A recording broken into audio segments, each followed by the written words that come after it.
Hello friends, आज की इस वीडियो में हम हमारे fundamental rights right to equality के आर्टिकल 16 को डिटेल में कवर करेंगे। आर्टिकल 16 है equality of opportunity in public employment. Article 16 कहता है कि सरकारी नौकरियों की भर्ती के समय सभी नागरिकों को इक्वल अपॉर्चुनिटी मिलनी चाहिए और ये सुनिश्चित करने के लिए आर्टिकल 16 स्टेट को ये निर्देश देता है कि सरकारी नौकरियों की भर्ती के समय स्टेट जो है वो नागरिकों को religion, race, caste, sex, descent, place of birth या प्लेस ऑफ रेजिडेंस के आधार पर डिस्क्रिमिनेट नहीं कर सकता है।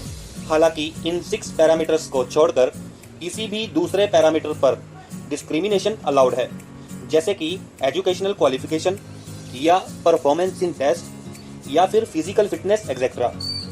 और ये डिस्क्रिमिनेशन तो वैलिड है क्योंकि आपको पता ही है कि हमारे देश में बहुत ज़्यादा पॉपुलेशन है और जॉब्स कम हैं, तो सिलेक्शन के लिए कुछ ना कुछ क्राइटेरिया तो बनाना ही पड़ेगा।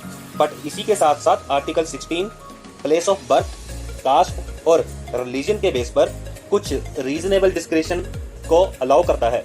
यानी कि हम बात कर रहे हैं आर्टिकल 16 के एक्सेप्शंस की।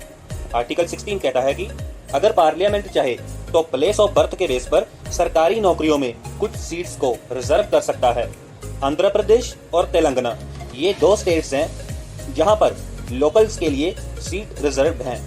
इन दोनों स्टेट्स के अलावा इंडिया में किसी भी और स्टेट में प्लेस ऑफ बर्थ के बेस पर सीट्स को रिजर्व नहीं किया गया है। अब देखते हैं आर्टिकल 16 के सेकंड एक्सेप्शन को, जो स्टेट को कास्ट से रिलेटेड रीजनेबल डिस्क्रिमिनेशन की परमिशन देता है। एक एग्जांपल से समझते हैं। मान लो किसी स्टेट में एक बैकवर्ड क्लास है जिसकी पॉपुलेशन स्टेट की पॉपुलेशन के 10% है। उसी स्टेट की पुलिस फोर्स में उस बैकवर्ड क्लास के 6% लोग हैं। तो स्टेट अगर चाहे नेक्स्ट टाइम जब भी पुलिस की भर्तियां निकलेंगी तो इस बैकवर्ड क्लास के लिए कुछ एक्स्ट्रा सीट्स रिजर्व कर सकता है। यानी अगर स्टेट को लगता है कि सोशली और economically backward section state service में इनएडिक्वेटली रिप्रेजेंटेड हैं, तो स्टेट उन पर्टिकुलर बैकवर्ड क्लासेस के फेवर में कुछ पोस्ट्स को रिजर्व कर सकता है। तीसरा और आखिरी एक्सेप्शंस ये रिलीजन से रिलेटेड है।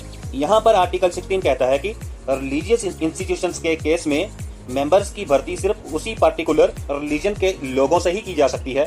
फॉर एग्जांपल वक्फ बोर्ड के मेंबर्स की भर्ती सिर्फ मुस्लिम कम्युनिटी के लोगों से ही की जा सकती है।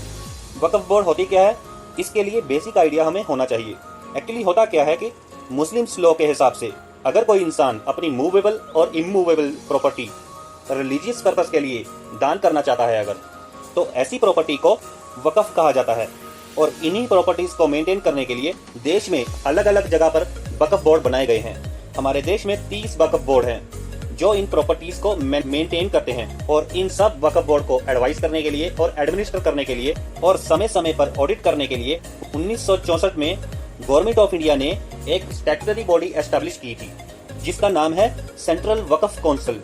तो ये तो हुआ मुस्लिम रिलीजियस इंस्टीट्यूशन का एक एग्जांपल। इसी तरह बाकी धर्मों के रिलीजियस इंस्टीट्यूशंस में भी गवर्निंग बॉडी के मेंबर्स एक पर्टिकुलर धर्म से ही चुने जाते हैं। हमने थोड़ी देर पहले आर्टिकल 16 के सेकंड एक्सेप्शंस में देखा था कि स्टेट जो है वो बैकवर्ड क्लासेस के लिए सीट्स रिजर्व कर सकता है अगर उन्हें लगता है कि स्टेट सर्विसेज में वो एडुकेटली रिप्रेजेंटेड नहीं है।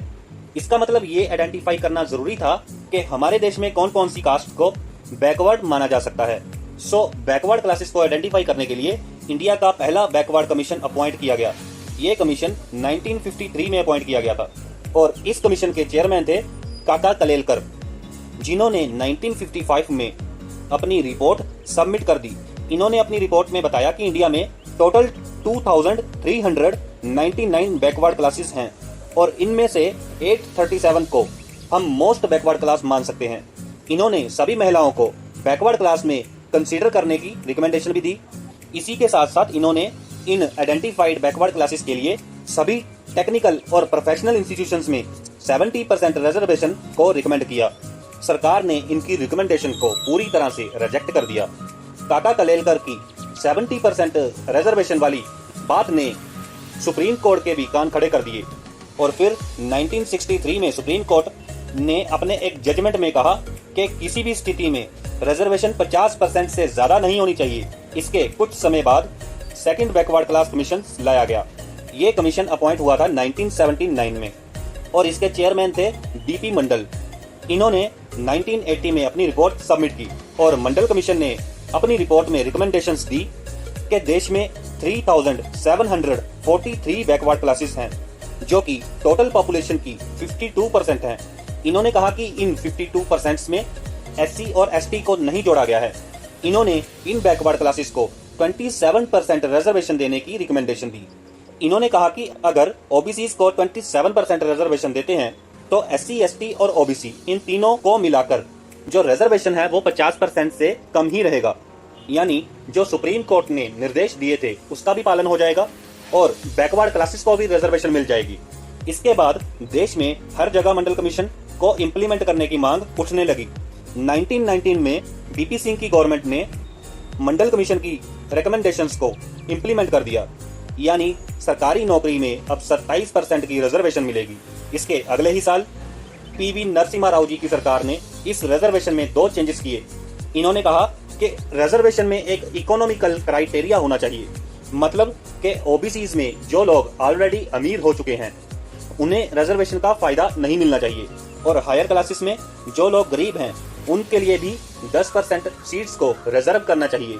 इनके इन चेंजेस को इम्प्लीमेंट करने के 1 साल बाद यानी 1992 में सुप्रीम कोर्ट में एक केस आया जिसका नाम था Indira Sahni versus union of India case. इस केस को मंडल केस भी कहा जाता है क्योंकि इस केस में आर्टिकल 16 में मिले हुए रिजर्वेशन को बहुत ही डिटेल में एग्जामिन किया गया था और इस केस के जजमेंट ने सुप्रीम कोर्ट ने कहा कि ये बात ठीक है कि ओबीसी को 27% की रिजर्वेशन मिले, क्योंकि ऐसा करने के बाद भी रिजर्व कोटा 50% से कम है। यही जो हमने पहले देखा है, एससी, एसटी और ओबीसी इन तीनों को मिलाकर 50% से कम कोटा था, तो सुप्रीम कोर्ट इस बात के लिए मान गया। इसके अलावा सुप्रीम कोर्ट ने कहा कि ये बात भी आपकी मान ली जाएगी कि ओबीसी कैटेगरी में जो लोग अमीर हो चुके हैं उनको रिजर्वेशन का फायदा नहीं मिलेगा। बट सुप्रीम कोर्ट ने कहा कि आपकी ये बात नहीं मानी जाएगी कि आप हायर क्लासेस के गरीब लोगों को 10% कोटा देने की मांग कर रहे हैं। अगर हायर क्लास के लोग गरीब भी हैं तो रिजर्वेशन क्यों मिलना चाहिए? तो सुप्रीम कोर्ट ने ये बात इनकी पूरी तरह से खारिज कर दी। और वैसे भी सुप्रीम कोर्ट का मानना था कि अगर इनको 10% एक्स्ट्रा रिजर्वेशन देंगे फिर वही बात हो जाएगी, 50% से ज्यादा रिजर्वेशन आ जाएगी। तो इस पॉइंट को तो माना नहीं गया। इसी के साथ साथ सुप्रीम कोर्ट ने कुछ कंडीशंस भी लगा दी। सुप्रीम कोर्ट ने कहा कि देखो कि आप ये रिजर्वेशन अपॉइंटमेंट में तो दे सकते हो लेकिन प्रमोशन में नहीं दे सकते, और इसके अलावा बैकवर्ड क्लासेस के जो लोग अच्छी स्थिति में हैं यानी ओबीसी में क्रीमी लेयर, उन्हें इन 27% का लाभ नहीं मिलना चाहिए क्योंकि वो तो ऑलरेडी अमीर हो चुके हैं, अब क्यों रिजर्वेशन चाहिए उन्हें। अब इसके बाद सुप्रीम कोर्ट ने यह भी कहा कि देखिए 50% कोटा में कि आप कैरी फॉरवर्ड रूल को भी अप्लाई कर सकते हो, मतलब पिछले साल की रिजर्व सीट अगर एलिजिबल कैंडिडेट ना मिलने के कारण भर नहीं पाई हो तो उन्हें नेक्स्ट ईयर या आने वाले सालों में कैरी फॉरवर्ड किया जा सकता है। बट शर्त यह है कि किसी भी हाल में और किसी भी साल में रिजर्व सीट्स 50% से ज्यादा नहीं होनी चाहिए। तो सरकार ने कहा कि ठीक है, आप जो बोल रहे हो हम मान लेंगे। तो सबसे पहले सरकार ने क्रीमी लेयर के क्राइटेरिया को आइडेंटिफाई किया, उसके लिए एक कमेटी बनाई जिसका नाम था रामनंदन कमेटी। इसके अलावा 1995 में गवर्नमेंट जो है वो 77th अमेंडमेंट लेकर आई कि देखो सुप्रीम कोर्ट ये बात तो मानता ही है कि ओबीसी, एसटी और एससी इन तीनों को रिजर्वेशन मिलना चाहिए अपॉइंटमेंट में, तो इसमें तो कोई डाउट ही नहीं है। बट प्रमोशन के लिए अगर आप ओबीसी को रिजर्वेशन नहीं भी देना चाहते तो चल जाएगा, मगर एससी और एसटी के लिए आपको प्रमोशन देना ही पड़ेगा।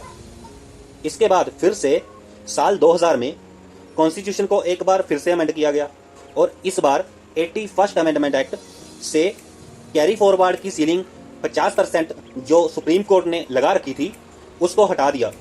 गवर्नमेंट ने कहा कि देखो पिछले साल की जो अनफुलफिल्ड रिजर्व सीट्स थी हम उनको अलग से ट्रीट करेंगे, यानी 50% कोटा के अलावा ये सीट्स भी बैकवर्ड क्लासेस के कैंडिडेट के लिए रिजर्व की जाएंगी।